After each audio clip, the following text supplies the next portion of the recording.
Bom, gente, tudo bem? Então esse vídeo aqui é para falar um pouquinho sobre uso de tecnologias e como orientar ou como os pais deveriam agir quando seus filhos estão usando o Instagram, Facebook, WhatsApp, Snapchat, Twitter de forma ou um pouco descontrolada no tempo de uso, no excesso de uso, ou de forma inadequada pelo conteúdo, tá?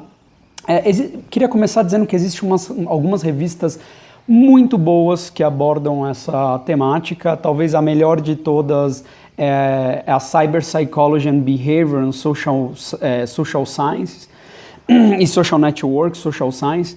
Essa é uma revista que fala especificamente do que eles chamam de cyberpsicologia e comportamento humano.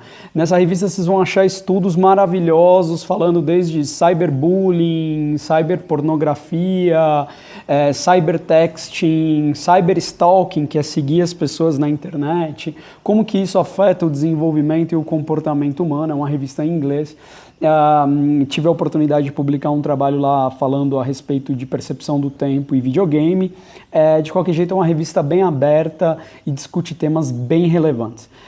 Aqui eu queria falar um pouquinho de duas coisas. Primeiro, um estudo chamado O Estudo do Facebook, um estudo publicado nessa revista, mas esse é um estudo um pouco mais antigo, e é um estudo mostrando os efeitos do uso. É um estudo antigo, eu digo, ele é longo, ele já está há bastante tempo acontecendo, mas a publicação não é tão longa, é um pouco mais recente.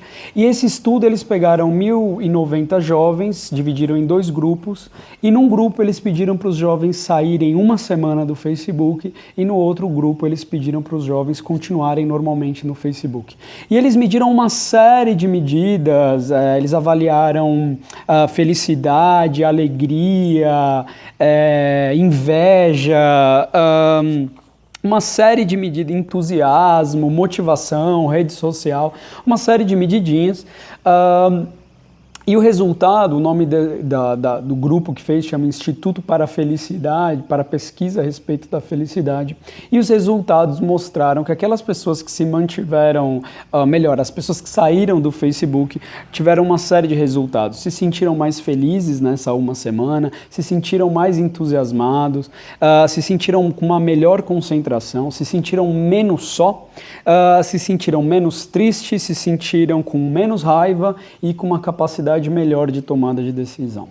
De qualquer jeito, o que esse estudo traz inicialmente para a gente refletir existe um excesso por crianças e adolescentes de uso, e quando esse excesso do uso é moderado ou diminuído, no caso do estudo, zerado, você começa a ter uma melhor qualidade de vida, uma melhor organização mental para essas crianças. Então o que eu estou propondo aqui, obviamente, não é os adultos pararem de usar nem nada, mas é que de alguma forma a gente precisa ter algum tipo de regulação na infância e na adolescência. E pensando nesse assunto de regulação, eu peguei aqui os 11 critérios que a Academia Americana de Pediatria, Academia Americana de Pediatria, criou ali guias de como os pais deveriam lidar com tecnologia.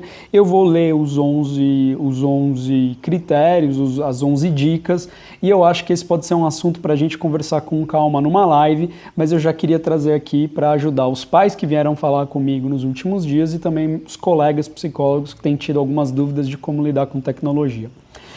Primeira dica, pais, a internet é apenas um novo ambiente. A internet não é um lugar totalmente sem regras, sem leis e que vocês estão desempoderados. Não, a internet é um ambiente novo, mas nada mais do que um novo ambiente. É a mesma coisa quando teu filho começar a estudar, começar a namorar, começar a sair com os amigos, viajar para outro país. São regras novas e sim assustam, mas são regras que precisam ser adaptadas e conhecidas.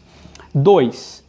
O jeito de ser pai, o jeito de ser mãe não mudou em nada, né? Então a gente continua seguindo as mesmas regras, a gente continua tendo que estabelecer limites, a gente continua sendo pai, a gente continua sendo responsável pelo nosso filho, então a gente tem que usar regras que a gente já vem usando, né? De novo, não zeramos a vida e começamos num mundo novo, numa época nova. As regras vão ter que ser adaptadas, mas elas já existem. 3. Ainda continua essencial a modelagem que o comportamento do pai tem sobre os filhos. Ou seja, se o seu filho vê você o dia inteiro no WhatsApp, se seu filho vem falar com você e você não responde, se seu filho pede para te contar uma história e você está jogando um joguinho, esse comportamento vai ser ensinado para ele e ele vai replicar. 4. A gente aprende em comunidade e trocando. Então, aqui o que a gente está querendo dizer é: senta com teu filho, fala com seu filho. Filho, eu sei que isso é importante, eu entendo que isso é essencial para você, mas vamos trocar aqui. Deixa eu te contar como que isso poderia me afetar. Filho, você acha que isso poderia afetar sua mãe? Filho, olha, deixa eu te contar a história de uma criança que ficou muito conectada na internet e que isso fez mal na escola. Então, trocar, compartilhar. Isso continua sendo essencial para aprender comportamentos novos. 5. Conteúdo sim importa. Então, essa coisa um pouco, como a gente estava até conversando um pouquinho ontem, pós-moderno, do tipo, eu tenho que respeitar o espaço do meu filho faz o que ele quiser na internet, é um super problema e isso é super errado, na verdade, né? Não tenho dúvida nenhuma do que eu estou falando aqui. Os pais têm que cuidar do conteúdo. Não pode estar, se seu filho tem 9 anos, ele não pode estar num grupo de pessoas de 14, o conteúdo é diferente, né? 6. Curadoria é essencial. O que é curadoria? Quando a gente fala idade adequada para ver esse filme, 11 anos, 10 anos, 12 anos, 8 anos ou livre, alguém está fazendo isso. E essa curadoria, minimamente, não quer dizer que ela é sempre a certa ou que ela é perfeita, mas minimamente essa curadoria, ela tem um potencial de ser mais benéfica do que nenhuma curadoria. Então, por exemplo, se você jogar um assunto no Google acadêmico, ele funciona muito mais do que e um assunto científico, ele vai funcionar muito mais do que a página que você joga no Google qualquer, né? Então, ajudar o seu filho a buscar temas, a usar temas, falar de temas e você ser o filtro é extremamente importante. 7. Co-engajamento é essencial, né? Então, o que eles estão querendo dizer aqui é, se você joga o seu filho num sofá e ele fica mexendo no celular dele a noite inteira, e se você está no seu sofá mexendo no seu celular o tempo inteiro, obviamente cada um está vivendo a sua vida, cada um está fazendo coisas totalmente desconectados e eles vão aprendendo junto. Se você quer ensinar, por exemplo, uma regulação na hora de usar videogame, na hora de usar o WhatsApp, na hora de usar a internet, use tudo isso junto com seu filho. Jogue videogame com seu filho, use o Facebook, o WhatsApp, Instagram, Snapchat junto com seu filho, modele o comportamento junto. 8. Tempo desconectado é essencial. É muito importante criar eventos, criar situações, criar momentos onde não exista celular. Inclusive aquela coisa que a gente faz um pouco, né? Não, mas eu peço para o meu filho estar sempre com o celular carregado porque eu quero falar com ele, né? Então tenta, inclusive, deixar às vezes descarregar e ir para lugares onde nem você e nem ele usem o celular. Aprender novamente. É muito duro, né? Muito jovem adulto usando tecnologia e sendo pai. Então eles um pouco com dificuldades de modelar o comportamento para o filho. 9. Estabeleça limites. Óbvio, limite de conteúdo, limite de horário, limite de vezes, né? Frequência. Limite de quando, né? Então, agora é horário de brincar, agora é horário de comer, agora é horário de dormir.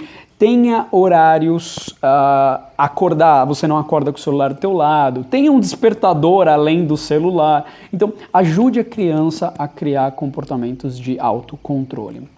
10. Adolescentes online criam grupos e isso é bom. Do mesmo jeito que a gente sabe que o videogame pode estar associado com o aumento do estresse, o celular, tecnologia, videogame, pode estar associado com o aumento do estresse, da ansiedade e de vários comportamentos prejudiciais, vamos dizer assim, essas tecnologias ajudam as pessoas a se conectarem, se engajarem, e isso é muito positivo. 11, crie zonas sem internet, a gente já falou um pouquinho disso, então espaços ou na casa, ou na vida, ou no dia sem internet. E para terminar, crianças são crianças e vão errar. Então, os 15 segundos finais para eu bater meus 10 minutos e parar aqui. Sim, as crianças vão errar. Sim, a gente gostaria que eles cometessem a menor quantidade de erros na internet, que eles fizessem menos mico, que eles sofressem menos bullying, que eles se provocassem menos pela internet, que eles vissem menos pornografia ou coisas que não deveria ver.